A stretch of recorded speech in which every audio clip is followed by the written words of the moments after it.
कभी कभी जिंदगी का सबसे बड़ा इम्तिहान उन लोगों को देना पड़ता है जिन्होंने कभी किसी का बुरा सोचा ही नहीं होता। ये कहानी है एक ऐसे औरत की जिसने सबको अपनाया, सबको प्यार दिया, पर जब वक्त ने करवट ली तो उसको ही सबसे ज्यादा अकेला छोड़ दिया। तो चलिए इस कहानी को शुरू से शुरू करते हैं। आपको एक गहरी सीख भी मिलेगी इस कहानी से।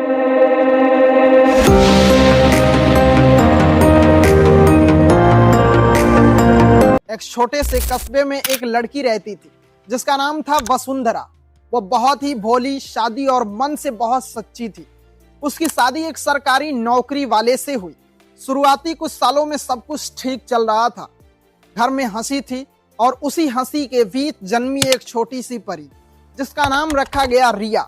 गोल मटोल चेहरा और मीठी बातें, जिसे देखकर हर कोई कहता कि एकदम माँ पे गई है।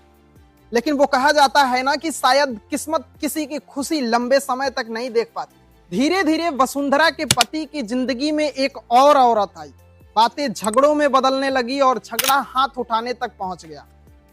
वो सरकारी अफसर अर्थात वसुंधरा के पति अब अपनी ही पत्नी को मारने पीटने से भी पीछे नहीं हटता था। वसुंधरा ने बहुत सहा, पर एक दिन अपनी ही बेटी के सामने उसे धक्का मारना शुरू कर दिया। तब उसने ठान लिया कि अब बस, अब और नहीं।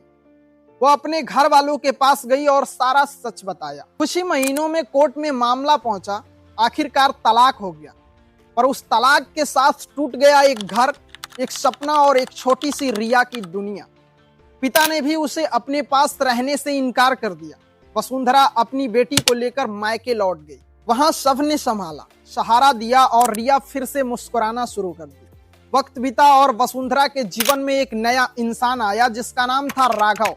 राघव ने कहा कि मैं तुम्हें भी अपनाऊंगा और तुम्हारी बेटी को भी। वसुंधरा को लगा कि शायद जिंदगी अब थोड़ा सा आसान हो जाएगी। दोनों का विवाह हुआ और शुरुआती में सब कुछ ठीक चल रहा था। रिया भी अब थोड़ी बड़ी हो गई थी, अपनी माँ को देखकर खुश होती। इस दूसरे पिता के नए घर में खुद को ढालने की कोशिश करती। शादी के कुछ ही सालों बाद राघव और वसुंधरा के घर में एक नया बच्चा जन्म लिया तो माहौल बदल गया। अब वो घर जो कभी रिया के लिए खुला था, वो धीरे धीरे उसके लिए पराया होने लगा।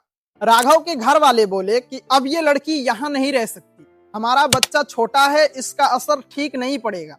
इस बात पे जब वसुंधरा लड़ने लगी, चिल्लाने लगी, तो राघव ने भी कह दिया कि तुम मेरे बेटे को छोड़कर चली जाओ, अपनी बेटी को साथ लेकर के। वसुंधरा एक ऐसे रास्ते पे खड़ी थी कि एक तरफ उसकी कोख की जन्मी बेटी तो दूसरी तरफ उसका बेटा। वो न यहाँ की रही न वहां की। रातों में जागकर सोचती रही कि मैं कैसी माँ हूँ जो अपनी ही बेटी को नहीं रख पा रही, अपने ही बच्चों से दूर जाने की कोशिश कर रही। आखिरकार वसुंधरा के पास एक ही रास्ता था कि वो अपने बेटे और बेटी को साथ लेकर के चली जाए, अपने बच्चों के साथ अपना बचा जीवन यापन अपने मायके में करे। लेकिन तत्काल की स्थिति अभी संभावित है।